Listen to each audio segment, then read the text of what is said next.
Everyone, I am doctor Priyanka और आज फिर अपनी AIB के एग्ज़ाम की तैयारी के लिए अगले 20 क्वेश्चन हम फिर डिस्कस करेंगे, जिसमें से आज हमारा जो पहला क्वेश्चन है वो है transfer of property act applies to transfer क्या by partition in joint family, inter vivos, both between animate and inanimate object, between living and non-living person. The correct answer is intervivus. Second question, which one of the following is a promissory note when A signs the instrument? कौन सा इनमें से promissory note समझा जाता है जब A instrument को sign कर देता है? I promise to pay B or order 10,000 on demand. Mr. B, I owe you 10,000. I promise to pay B 10,000 and such other sums which shall be due to him. I promise to pay B on his request 10,000 on the death of X. The correct answer is I promise to pay B or order 10,000 on demand. Next question is, when a negotiable instrument is delivered conditionally or for a specific purpose as a collateral security or for safe custody only and not for the purpose of transferring absolute property therein, it is called.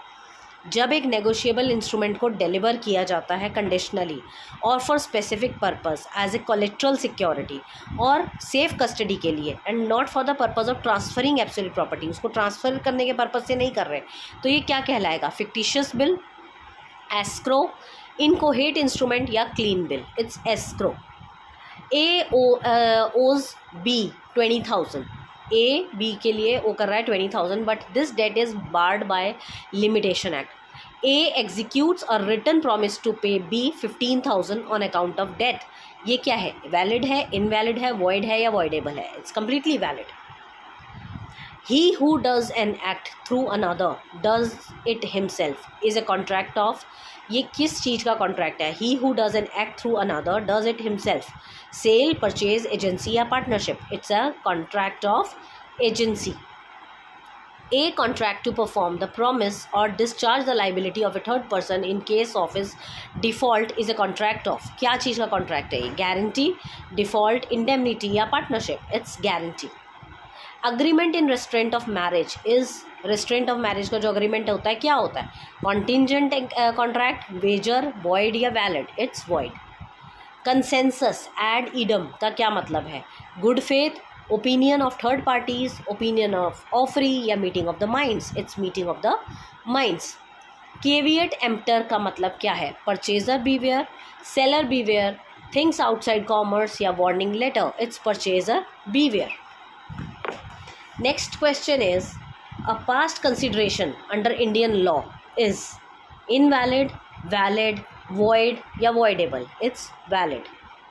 A promise or set of promises forming consideration to each other is known as, क्या कहता है ये? Promise या set of promises जिसमें consideration भी होता है, क्या कहलाएगा? Proposal, consideration, agreement या contract? It's agreement. Section 93 of Indian Evidence Act treats patent ambiguity. क्या होता है ये? क्यूरेबल, इनक्यूरेबल, प्रॉपर या none of the above? It's incurable. The question is whether A murdered B. Question क्या है कि ए murdered B, ए ने मारा है या नहीं मारा बी को. Marks on the ground produced by a struggle at और नियर द प्लेसेस जहाँ पर मर्डर हुआ है. ये रेलिवेंट फैक्ट्स है. कौन से सेक्शन के under? Section 7, section 6, section 8, section 11. It's section 7. Next question is, burden of proving that a person is alive who has not been heard of for 7 years is on whom? किसके ऊपर ये burden है prove करने का कि अगर वो ये कह दे कि एक इंसान ज़िंदा है और 7 साल तक उसके ज़िंदा होने की कोई निशानी नहीं है, तो किसके ऊपर बर्डन है प्रूव करने का? जो डिनाई करता है उसके ऊपर, जो एफर्म करता है कि वो ज़िंदा है उसके ऊपर, कोई थर्ड पर्सन या कोई भी नहीं. जो ये कहता है कि वो ज़िंदा है, क्योंकि 7 साल के बाद अगर एक इंसान का कुछ अता पता नहीं होता तो हम 7 साल के बाद उसको मरा हुआ घोषित कर देते हैं. तो अगर फिर भी कोई दावा करता है कि वो इंसान ज़िंदा है तो उसी के ऊपर बर्डन ऑफ प्रूफ आता है कि उसी को प्रूफ करना पड़ेगा कि वो इंसान ज़िंदा है. Section 99 of Indian Evidence Act says person who are not parties to a document or their representatives in interest may give evidence of any facts tending to show a contemporaneous agreement varying the terms of document. This based on the principle of, ये कौन सा principle है? Pacta sunt servanda, action personalis, Mauritius cum persona, pacta tertii, nec necotent, nec prosunt, none of the above. तो इसका answer है पेक्टा, tatty, neck, नेकोसेंट, neck, प्रोसेंट।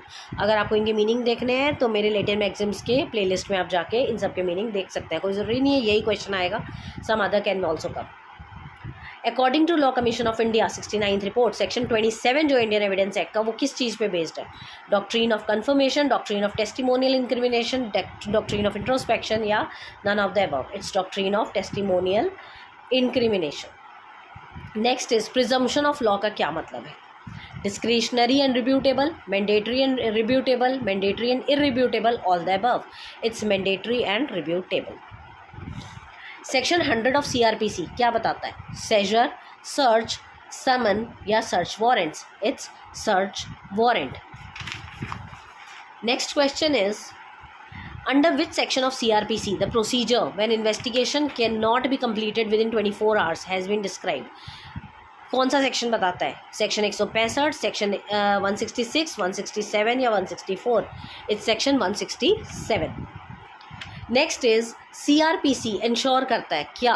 Principle of separation of powers of each limb of the state is not breached, principle of combined power of each limb of the state is not breached, दोनों, या principle of separation of power of each limb of the state is breached? It's दो, सबसे पहले वाला, sorry, principle of separation of power of each limb of the state is not breached. When an offence is bailable, एक offence कब bailable है? Person has no right to be released on bail upon arrest. Person has a right to be released on bail upon arrest. A right to be released is dependent on the exercise of judicial discretion and a person shall be released within 24 hours. It's person का right होता है release हो जाना bail पे upon arrest. Next is 2C जो है section cognizable offence बताता है क्या? When a police officer may arrest without warrant, where a police officer may not arrest without warrant, where a police officer may arrest with the permission of court, any person in the public can arrest. तो it's cognizable offence ऐसा offence होता है जहाँ पर बिना warrant के भी police वाले को राइट होता है कि वो आपको अरेस्ट कर ले। If a women sentence to death, अगर एक औरत को मौत की सज़ा होती है और उस टाइम ये पता चलता है कि she is pregnant, the high court shell order the execution of sentence. High court उसके सेंटेंस का क्या कर सकती है? पोस्टपोन कर सकती है, लाइफ इम्प्रिजन में कन्वर्ट कर सकती है अगर सही समझे तो, सेंट फॉर मेडिकल असिस्टेंस या non judicial mandate of powers. It's दोनों हो सकते हैं, पोस्टपोन भी कर सकती है और लाइफ इम्प्रिजनमेंट की सज़ा में भी कन्वर्ट किया जा सकता है इसको। सेक्शन 6 ऑफ CRPC आपको क्या बताता है? Classes of criminal court, classes of district court, classes of municipal court या क्लासेस ऑफ सिविल कोर्ट्स? ये बताता है आपको क्लासेस ऑफ क्रिमिनल कोर्ट्स, ये इसको एक्सप्लेन करता है।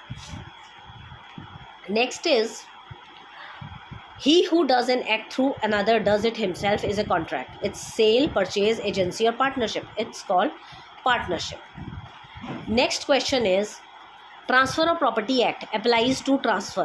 क्या है ये? inter vivos, by partition in a joint family, both between animate and inanimate objects and between living and non-living persons. It inter vivos. Next and last question is a transfer property of which he is owner to be in trust for A and his intended wife successfully for their lives, and after the death of survivor for the eldest son of the intended marriage for life, and after his death of A's second son, the interest so created for the benefit of the eldest son. क्या होगा इसका answer?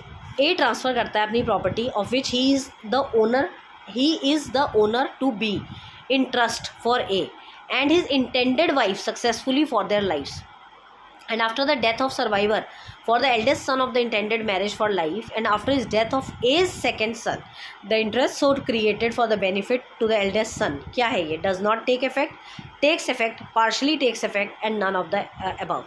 It does not take effect. देखिए ये जो last वाला question था, आपने एक चीज़ नोटिस की होगी, जब हम ऊपर से पढ़ते पढ़ते इसको नीचे की तरफ आते हैं तो हम ऊपर का मीनिंग भूल जा रहे थे।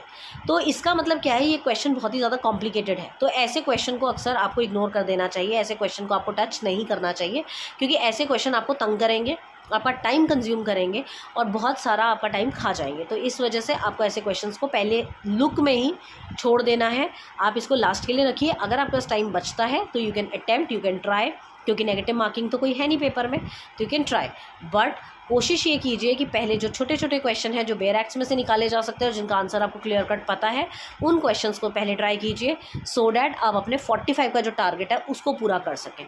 उसके बाद करना ना करना आपकी खुद की मर्ज़ी है। Keep in touch, subscribe my channel for more updates. मैं इसमें बहुत सारी चीज़ों के बारे में वीडियोस डालती रहती हूँ, जिससे आपको आगे भी अपने लॉ की प्रैक्टिस करने में भी काफ़ी हेल्प मिलेगी। और जो लोग LLM करके रिसर्च करना चाहते हैं उनके लिए भी बहुत ही हेल्पफुल रहेंगी वीडियोस। अगर इसके बाद भी आपको किसी को कोई डाउट रहता है, you can drop me A message on 995333084000। Thank you so much.